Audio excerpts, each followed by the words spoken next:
তাহলে নবীর পরে আর কোন নবী আসবে? যারা মানে না নবীকে তারা কি? জোরে বলেন, তারা কি? নবীর পরে নবী নাই। জোরে কর না, নবীর পরে নবী নাই। সংসদে আইন চাই। যারা নবীকে নবী মানে না তারা কি? ওই যে ইসরায়েলি পণ্য যেভাবে বয়কট করেছেন ঠিক সেভাবে কাদিয়ানি পণ্য বয়কট করবেন। কথা ঠিক না? এটা ইমানের দাবি, এটা ইমানের দাবি। আল্লাহ পাক আমার নবীকে নবুয়তি দিয়া এত মর্যাদাবান দিয়েছেন। কোন জায়গায় আল্লাহ পাক রব্বুল আলামিন রাসূলের নাম ধরেন নাই, সব জায়গায় রাসূল বলছেন, মুহাম্মদ বলেন নাই। যদিও মুহাম্মদ বলেছেন, মুহাম্মদের পাশে রাসূল আর নবী লাগায় দিয়েছেন। আল্লাহ পাক উম্মতরা আমার নবীকে কেমনে রাখবে সেটাও শিখিয়ে দিয়া বলেন, ইয়া আইয়ুহাল্লাযীনা আমানু লা তাজআলু দুআ আর-রাসূলি বাইনাকুম কাদুআই বা'দিকুম বা'দা। খবরদার, ভাই ভাইকে যেমনে ডাকো, বন্ধু বন্ধুকে যেমনে ডাকো, বাবা ছেলেকে যেমনে ডাকো, ছেলে বাবাকে যেমনে ডাকো, খবরদার মুহাম্মদকে তোমরা এমনে ডাকবা না। একে অপরকে যেভাবে ডাকবা আমার নবীকে এমনে ডাকবা না। মুহাম্মদকে যখন ডাকার প্রয়োজনীয়তা অনুভব হবে তখন বলবা ইয়া রাসূলুল্লাহ, সুবহানাল্লাহ। এবং নবীর সামনে যখন বসবা তখন কেমনে কথা বলবা সেটাও আল্লাহ পাক শিখিয়ে দিয়ে বলে, লা তারফাউ আসওয়াতাকুম ফাওকা সাওতিন নবী। খবরদার, নবীর সামনে যখন বসবা জবান উচ্চ করে কথা বলবা না, গলা নামায় কথা বলবা। সম্মান বেশি দিবেন না কম দিবেন? কতটা সম্মান হইলে পরে একটা নবীর ব্যাপারে আল্লাহ পাক কতটা মর্যাদার ভাষ্য অনুযায়ী আল্লাহ পাক আয়াত নাযিল করেন। এই জন্য আল্লাহ পাক ডাক দেয়া এত মর্যাদা অন্য কোন নবীকে দেই নাই। নিশ্চয়ই আল্লাহ আল্লাহর সব ফেরেশতারা ওই পয়গম্বরের উপরে দুরূদের আমল করে, দুরূদ পৌঁছায়, সালাম পৌঁছায়, রহমত পৌঁছায়। তোমরা মুমিন যারা দাবি করো তোমরা ওই পয়গম্বরের উপরে দুরূদ পৌঁছাও, সালাম পৌঁছাও, রহমত পৌঁছাও। নবী বলে, মান সাল্লা আলাইয়া সালাতান ওয়াহিদাতান সাল্লাল্লাহু আলাইহি আশারা। কেউ যদি একবার পয়গম্বরের নামের উপরে দুরূদের আমল করে আমার আল্লাহ ওই বান্দাকে 10টা রহমত নাযিল করে দেয়। একবার দুরূদ পড়লে রহমত কয়টা? 10টা। আল্লাহ পাক রব্বুল আলামিন হাবিব বলেন, আওলান নাসি বি ইয়াউমিল কিয়ামাতি আকসারুহুম আলাইয়া সালাহ। যদি কোন বান্দা দুনিয়ার জমিনে বেশি বেশি দুরূদের আমল করে, আমার আল্লাহ নবী ডাক দিয়া কয় জান্নাতে ওই বান্দাটা আমার পাশে ঘরেই জান্নাতে বসবাস করবে। সুবহানাল্লাহ। অনেক বড় একজন বুজুর্গ শিববুর রহমাতুল্লাহ আলাইহি, উনি একবার বলেন, আমি হজের সফরে রওনা হলাম।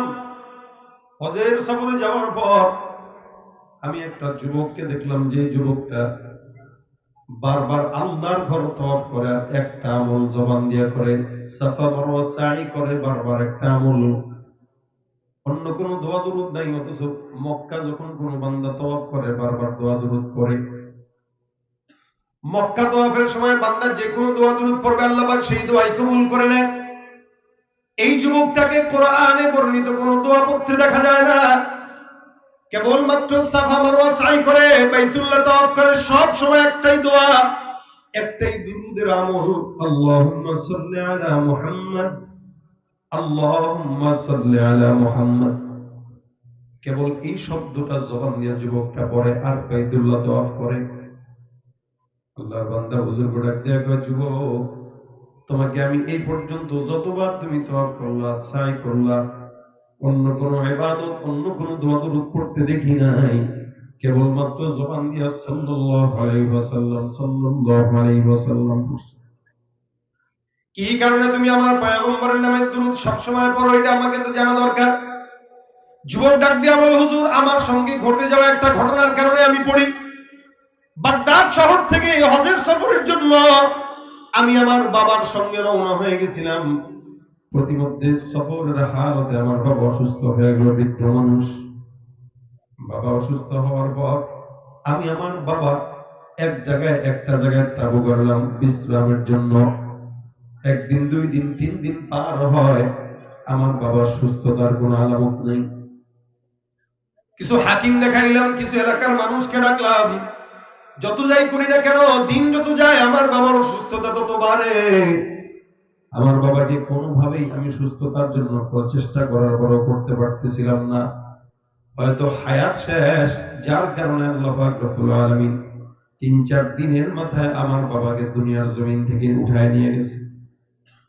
আমি হজের সফরে একা পড়ে গেলাম।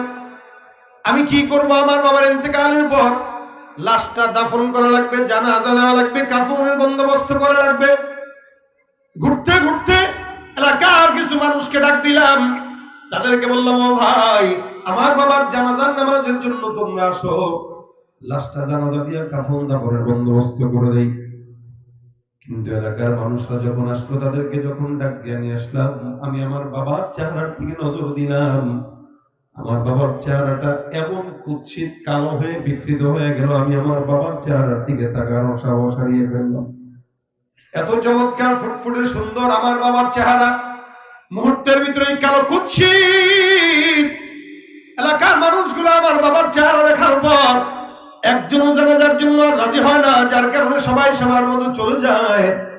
সবাই ডাক দেয়া কয়, এই লোকটা নিশ্চিত মুনাফিক, যার কারণে চেহারা এমন কুৎসিত হয়ে গেছে, এর জানাজা অন্তত আমরা কেউ করব না।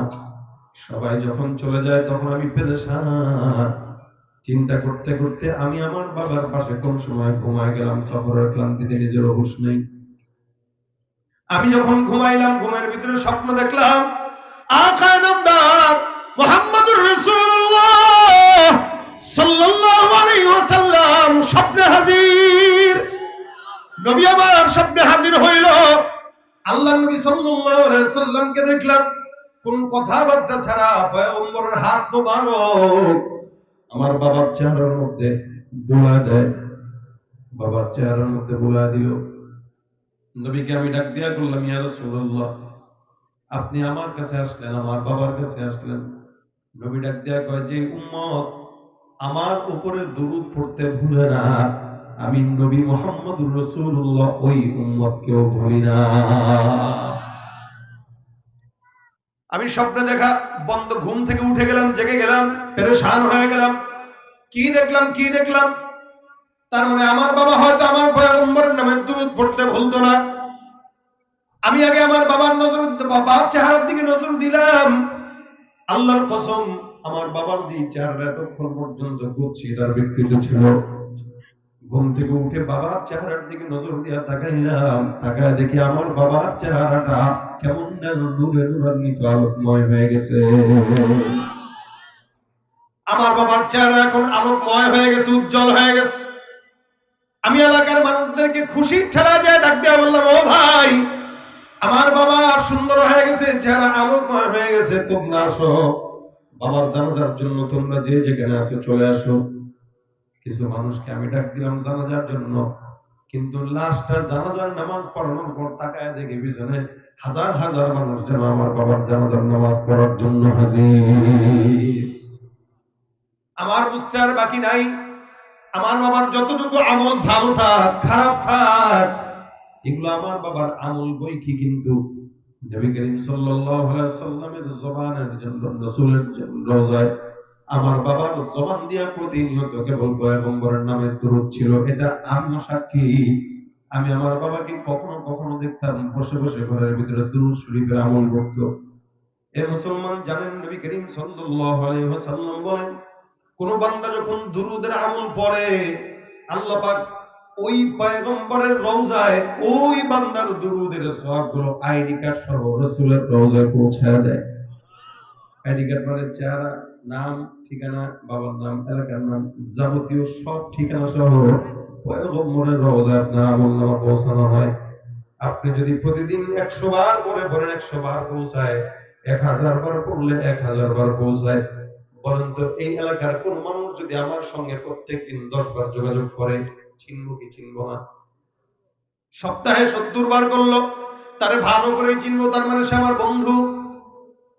নবী করিম সাল্লাল্লাহু আলাইহি ওয়াসাল্লাম বলেন, কোন ব্যক্তি যদি আমার উপরে দুরূদ পড়ে, ওই আমলটা আল্লাহ পাক রব্বুল আলামিন আমার রওজায় ফেরেশতার মাধ্যমে পৌঁছায় দেয়।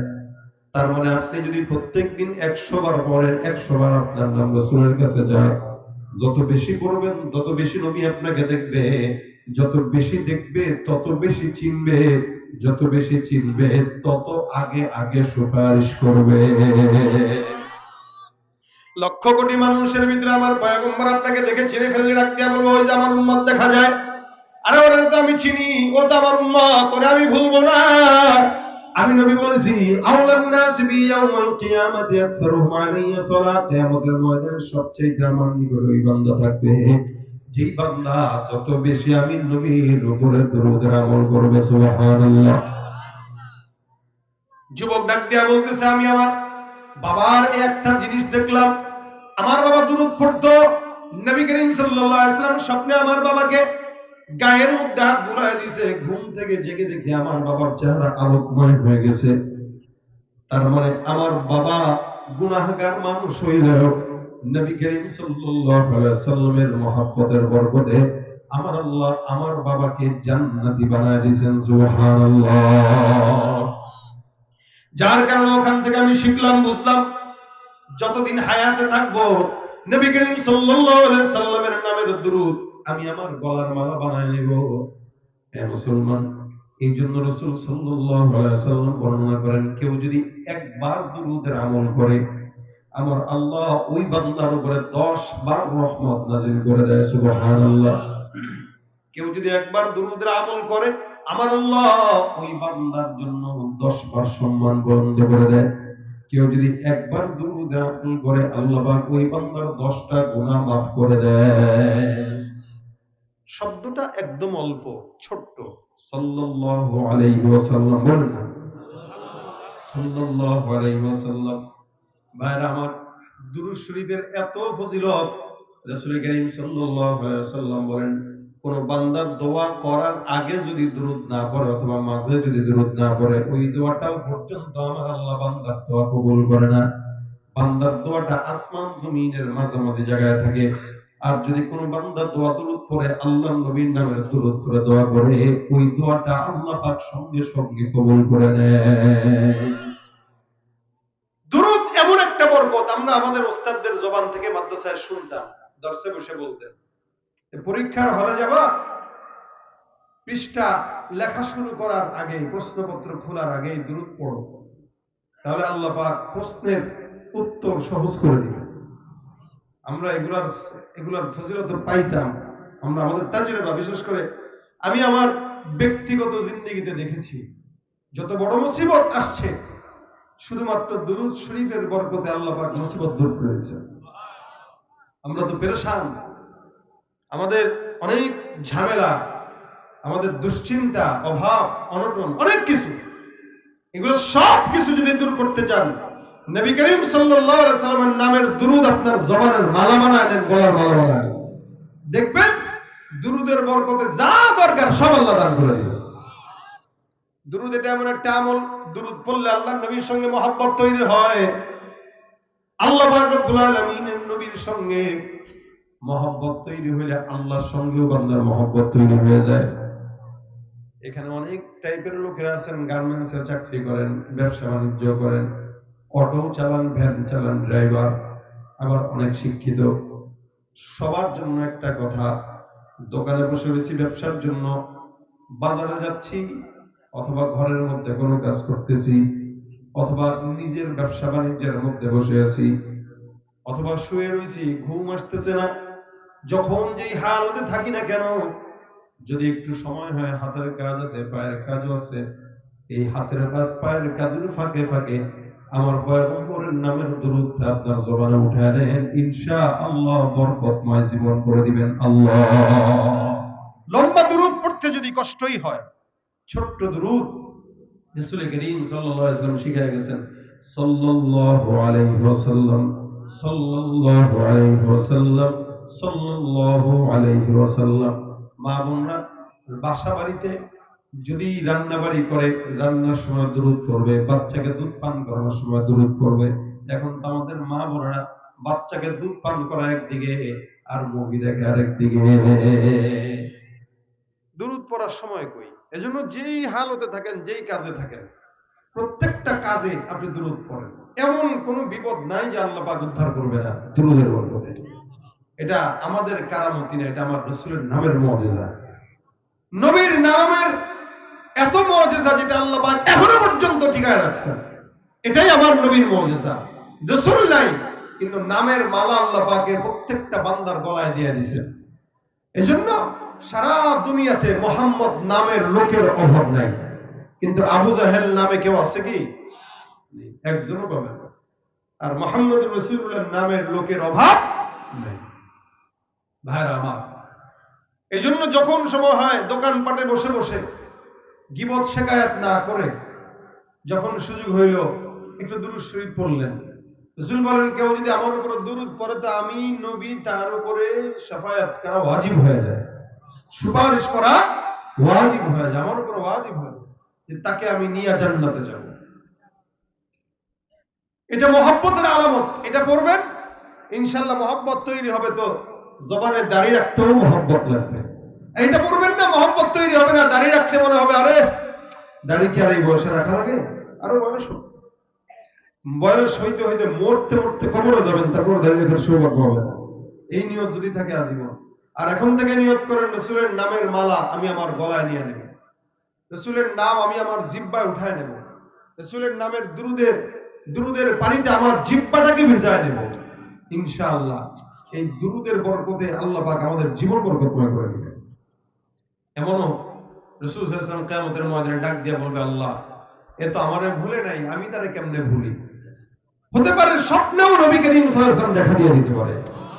স্বপ্নে যদি একবার নবীকে দেখেন তাহলে আর কি আছে কপালে বলেন? এর চেয়ে সৌভাগ্য কিছু আছে? স্বপ্নে দেখার চেষ্টা করবেন, কিভাবে? ইচ্ছাকৃত না। রাত্রে শোয়ার আগে 100 বার 200 বার যা পারেন জবান দিয়া সাল্লাল্লাহু আলাইহি ওয়াসাল্লাম সাল্লাল্লাহু আলাইহি ওয়াসাল্লাম সাল্লাল্লাহু আলাইহি ওয়াসাল্লাম পড়তে থাকবেন। পরে ঘুমায় যান, দেখবেন নবী স্বপ্নে চলে আসছে। এমন আল্লাহ পাক আপনাকে কবুল করে রাসূলের রওজার সামনেও নিয়ে যেতে পারেন। যাওয়ার ইচ্ছা আছে তো ইনশাআল্লাহ? আল্লাহ পাক সকলকে এই কথাগুলোর উপর আমল করার তৌফিক দান করুন। প্রত্যেকে যদি আজকে নিয়ত করেন যে আমরা আজকের এই মজমা থেকে নিয়ত করছি, যার যতটুকু সামর্থ্য হয়, যখন সুযোগ হয়, যখন সময় হয়, নবী করিম সাল্লাল্লাহু আলাইহি ওয়াসাল্লামের নামের দুরূদটা আমরা আমাদের জবান দিয়ে উঠাবো। বাস একবার হোক 2 বার হোক, প্রত্যেকদিন একটু নিজাম বানায় নেবেন। বিশেষ করে নামাজ যাদের পড়ার অভ্যাস আছে, নামাজের পরে অন্তত 10 বার করে পড়ে ফেলবেন সাল্লাল্লাহু আলাইহি ওয়াসাল্লাম 10 বার। দেখবেন প্রত্যেক দিন 50 বার হয়ে যাবে। প্রত্যেক দিন 50 বার, তাহলে 2 দিনে 100 বার, 4 দিনে 200 বার, 6 দিনে 300 বার, 7 দিনে 350 বার। 350 বার দুরূদ যদি আপনি পড়েন, তার মানে সপ্তাহে 350 বার নবীর সাক্ষাৎ আপনার হইল। আপনি না দেখলেও নবী আপনাকে দেখলো, যে নবীর নামে আপনি 350 বার দুরূদ পাঠাইলেন। 350 বার যদি রাসূলের সামনে আপনি হাজির হন, নবী আপনারে চিনবে না তো কারা চিনবে বলেন? নবী তো এখনো কবরে জিন্দা। নবীদের লাশ আর দেহ মাটি খাবার অনুমতি আল্লাহ দেন নাই। সুতরাং রাসূল জিন্দা, এখনো পায়, এবং এখনো আমাদের জন্যই নবী তার কবরে শুয়ে শুয়ে কান্না করে আল্লাহর কাছে, আমাদের জন্যই রাসূল আল্লাহর কাছে চায়। সুতরাং যে নবী আমাদের জন্য এখনো পর্যন্ত অপেক্ষমান, আমাদেরকে জান্নাতে নেওয়ার জন্য রাসূল চিন্তিত, কেমনে আমার উম্মতরা জান্নাতে যাবে? আমাদের নিজেদের যদি চিন্তা না থাকে, তা রাসূল আমাদের জন্য চিন্তা করে, এটা কেমন দেখায় যে আমার দরকার জান্নাত, আমার টেনশন নাই, কিন্তু নবী টেনশন করতেছে। দরকার ছিল টেনশন আমার বেশি করা। আল্লাহ পাক যেন আমাদেরকে এই ছোট্ট আমলটা জবানে উঠার তৌফিক দান করেন। যখন সুযোগ হয় একটু 10-15 বার 20 বার করে ফেলবেন, তাহলে এমন মহব্বত তৈরি হবে, এমন মহব্বত তৈরি হবে, রাসূলের জন্য একবার কেন 1 কোটি বার জীবন দেওয়ার জন্য মন মানসিকতা তৈরি হয়ে যাবে। আল্লাহ আমাদের সকলকে তৌফিক দান করুন। মনে বড় আশা ছিল যাব মদিনায়, সালাম আমি করব গিয়ে, সালাম আমি করব গিয়ে নবীর রওজায়।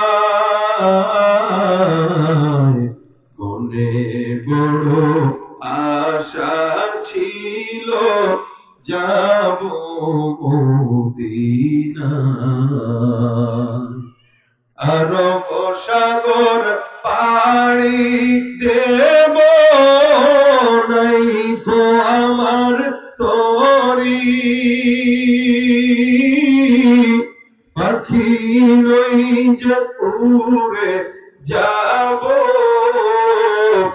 ডানাতে ভর করি। আমার আশায় আছে সম্বল নাই, আশায় আছে সম্বল নাই, করি কি উপায়। মনে বড় আশা ছিল যাব মদিনায়, মনে বড় আশা ছিল যাব মদিনায়। আল্লাহ সকলকে যাওয়ার তৌফিক দান করুন। আপনাদের এই মাদ্রাসার মাহফিলে গত বছরও আল্লাহ পাক আমাকে আনছিলেন, কিন্তু বৃষ্টির কারণে যেভাবে হওয়া দরকার সেভাবে ছিল না। বাকি আলহামদুলিল্লাহ গত বছরও মোটামুটি আপনাদেরকে আধা ঘন্টার বেশি সময় দিতে পারছিলাম, বৃষ্টি হইলেও আপনারা ছিলেন। এবছর আল্লাহ পাকের রহমত, আলহামদুলিল্লাহ সুন্দর করে প্রোগ্রামটা আয়োজন করতে পারছেন। আল্লাহ পাক এই মাহফিলটাকে যেন নাজাতের জরিয়া বানায়, আমিন। আর মাদ্রাসা আপনাদের এলাকার, আপনাদের নিজস্ব প্রতিষ্ঠান, এটা আপনাদেরই প্রতিষ্ঠান। যদিও পরিচালনা করে একজন মুহতামিম, বাকি একজন মুহতামিম পরিচালনা করলেও এই প্রতিষ্ঠান ওনার একার না, এটা আপনাদের সবার, এটা এই এলাকার মানুষের, এটা এই এলাকার জনগণের,